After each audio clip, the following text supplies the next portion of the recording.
আসসালামু আলাইকুম। আমি একজন ব্যাচেলর। আজকে ব্যাচেলর বাসায় গরুর মাংস রান্না করবো। সবাই দেখতে থাকুন।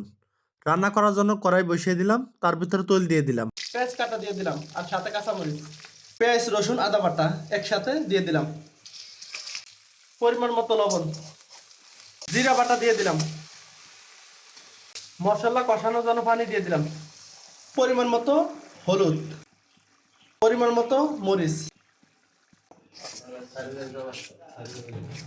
মশলা কষানো শেষ, এখন গরুর মাংসগুলো দিয়ে দিব। বিসমিল্লাহির রহমানির রহিম।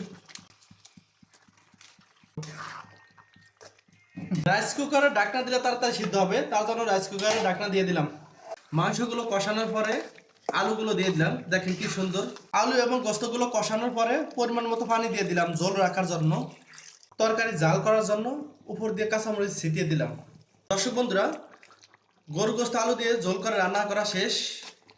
আরও মেহমান আছে, আর ঝোল টানানো যাবে না। এ হলো আমার গরু গোস্ত রান্না। এখন আমরা খাবো, তো দেখতে থাকুন। এই হলো আমাদের ব্যাচেলর বাসার রান্না। দেখেন কি সুন্দর, গরুর মাংস আলু দিয়ে ঝোল করে রান্না। বাহ, খুব সুন্দর, খুবই চমৎকার, ভাই কেমন হয়েছে কালারটা? খুবই চমৎকার, মাশাআল্লাহ। আল ইসলাম ভাই, রান্না কেমন হয়েছে? ভাই আলহামদুলিল্লাহ খুবই ভালো হয়েছে। জুবাইর ভাই একটু রিভিউ দেন।